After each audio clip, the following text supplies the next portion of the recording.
Hey, Sister Wives fans, this is going to be a quick catch up on the first 2 episodes of season 20. And wow, so much to talk about. This is Belinda from Soap Dirt. Let's talk about Meri and Kody dating and polygamist eating dogs and some other freaky stuff on the TLC Hot Mess Non-Polygamy Show. If you are not following us, click subscribe. So first off, I want to say it looks like Meri has dropped some weight. She is looking good. We have Meri out looking for a man and doing what's obviously staged speed dating with Jen as her wing woman. Meri said it's hard trying to date once people find out who she is. That's got to be true. She said she was talking to a guy who found out who she was and was like, no thanks, because of her past polygamy. Christine said that is not stuff you should tell anybody on the first date. That's like second or third date stuff. So I'm guessing we'll be seeing Meri getting a date from that one guy she liked at speed dating. It all seemed pretty contrived. I mean, the cameras are there. That makes it staged. I do wish well for her, but she's going to have somebody that is going to have to deal with this like David has done very well.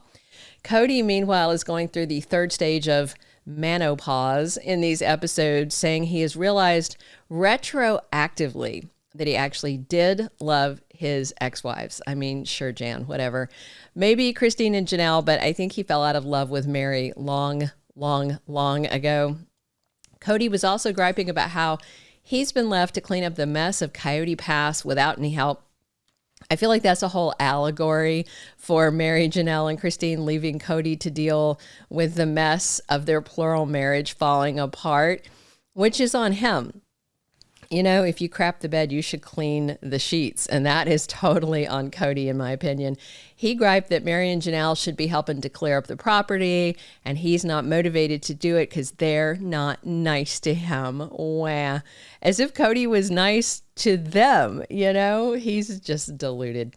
Janelle wants Coyote Pass sold and a spiritual divorce and says she'd never consider plural marriage after Kody. And it was kind of funny. Janelle said they should legalize polygamy because if a man had to fight in court to share assets with multiple wives, the practice of plural marriage would stop itself. That was kind of funny. She's still trying to get Kody to add them to the titles. I am Coyote Pass. There were some really nice callbacks about everybody missing Garrison from Christine and David, Janelle, and others. They plan to have a section of Janelle and Maddie's flower farm devoted to Garrison and anybody struggling with mental health issues. I like that they're still bringing him forward in these episodes. Robyn pulled out the victim card and played it again. She was whining about how when the others left, Christine, Meri, and Janelle, chose monogamy for her. And Meri laughed that off and said she chose herself because she had no relationship with Kody and she wasn't going to stick around just so Robyn could say that she still lives polygamy. And then some other stuff on the show got really ick for me.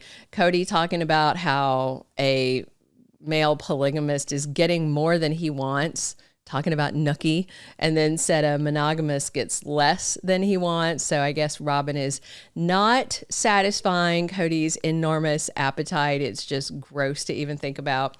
Robyn said she wouldn't have chosen monogamy and said if there was somebody who wanted a relationship with her and Kody both, that it would be something to consider. Then they had this whole Robyn and Kody dinner where they were talking about licking, and I almost threw up in my mouth. It was nasty.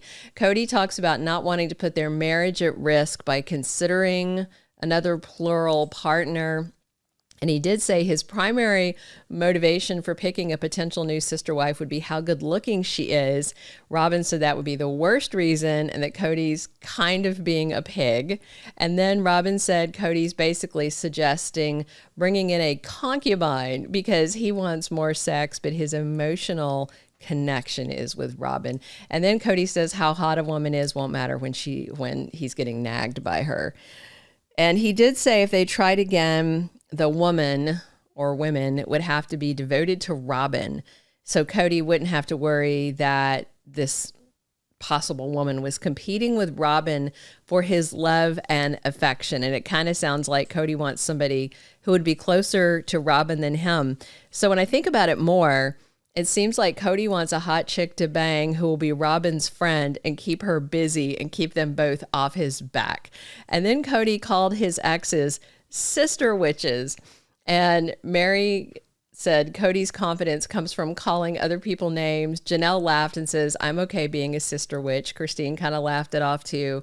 And then Kody said women just can't get along once he's in both of their beds. Just way too much of this intimacy ick on these two episodes. Robyn said a deep part of herself wants plural marriage. And not in these two episodes, but later in season 20, we're going to have Kody telling Robyn about some woman who is messaging him about wanting to join the family.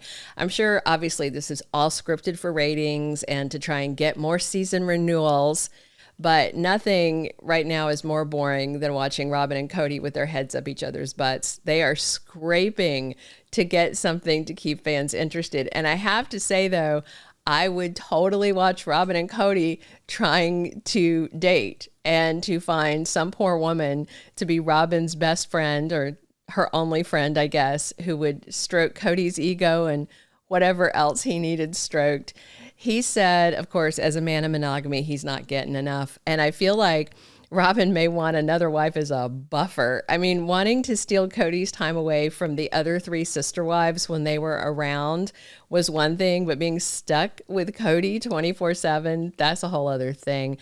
I wouldn't be surprised, literally, if it was Kody's plan to try and cut his ex-wives out of the show by bringing in new women so that they would be sister wives, because the other ones then are not sister wives, and he can get laid by someone other than Sob and Robyn. Out of nowhere, in a confessional with Christine, David was joking about polygamists eating dogs, which was funny. There was a teeny tiny little dog that showed up on Christine and David's porch when they were getting ready to leave. And he took it back to the neighbors and said he told the dog, you better get out of here before Christine eats you. And David said he heard that's what polygamists do. They eat dogs. And Christine said that's not true, as if that needed to be explained. And then David asked if polygamists eat squirrels or rabbits, and she said they were broke, but no. I mean, squirrel, no, but rabbit's delicious if it's cooked right. Also, we're seeing a lot of Robyn and Kody's house, the interior, now that the other wives are out of Flagstaff. In past seasons, Robyn had blocked her home as a filming location. I think I know why now, because Kody and Robyn's house looks like an art gallery for bad taste. What was that deer painting with the flaming forest on the wall? Not only is there just too much stuff, but it's not curated. There is not a design aesthetic. It's just a bunch of random ugly crap everywhere. Like if Cracker Barrel and Kirkland's had a really ugly baby that was sold on clearance. I mean, I know Robyn's art collection, I hate to call it a collection, is supposedly expensive, but I don't even know where you find stuff that ugly. Kody wants to move, but I'm not sure he knows that all that ugly crap is going with them. And that's not even bringing in the creepy doll collection. So this is where we get to see them. They're going to be getting that giant new house this season. I mean, Robyn really did get the best of Kody. She never had to be a trailer or a basement wife like the others. By the end of the episode, literally, they were talking about weather.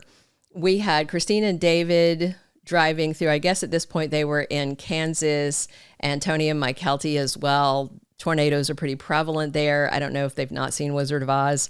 Utah apparently does not have a climate that generates tornadoes. So this is fresh new weather, and we're talking about the weather. So Janelle and Maddie and now Mykelti and them are going to be living in the South, where you grow up with tornado drills, tornado sirens. It's a real threat, but also it's just weather. Kind of like, okay, is the next episode going to be watching paint dry? Yes, it actually is going to be watching paint dry, because Meri and her drunk friends have a party painting dirty eggplant pictures. I give credit to her one friend that did a painting of an eggplant, and then Kody with his idiot hair, and then Kody as a rooster with the idiot hair. But again, anything that's like pointing at their sex lives and stuff, it just all makes me cringe, kind of nauseated. So if you didn't know it, also you can catch Kody and his bad hair on 2 shows right now. We are also 2 episodes into Special Forces Season 4. This is the reality show where stars, some athletes, some actors, they're all put through this grueling training with eliminations. There's no cash prize or anything at the end. It's just an ego boost, but obviously they're getting paid to do it. Kody is playing against Heisman winner Johnny Manziel. Real Housewives Teresa Giudice is on there with her daughter, along with Jussie Smollett, which is kind of interesting. When Kody asked his name, Jussie said Jussie. And then Kody said, "What's your full name?" And he said, "Jussie Smollett." And Kody goes, "Oh, yeah, I know who you are." And Jussie just like rolled his eyes and walked away. I don't think he knows who Kody is, which is also kind of funny. So he said he was doing Special Forces, Kody did, because he wants his kids to see that he can still do the impossible. When have they ever seen that? But okay, I think the impossible would be Kody actually showing up to see his kids in person. I mean, how many of Kody's almost 20 kids only see him on TV rather than face to face? Also, Kody is by far the oldest on Special Forces at age 57. The next oldest is a 50-year-old woman who's a past Olympic medalist in soccer. She's like in amazing shape. But I do give him his due because Kody is actually hanging in there and he's doing well comparatively.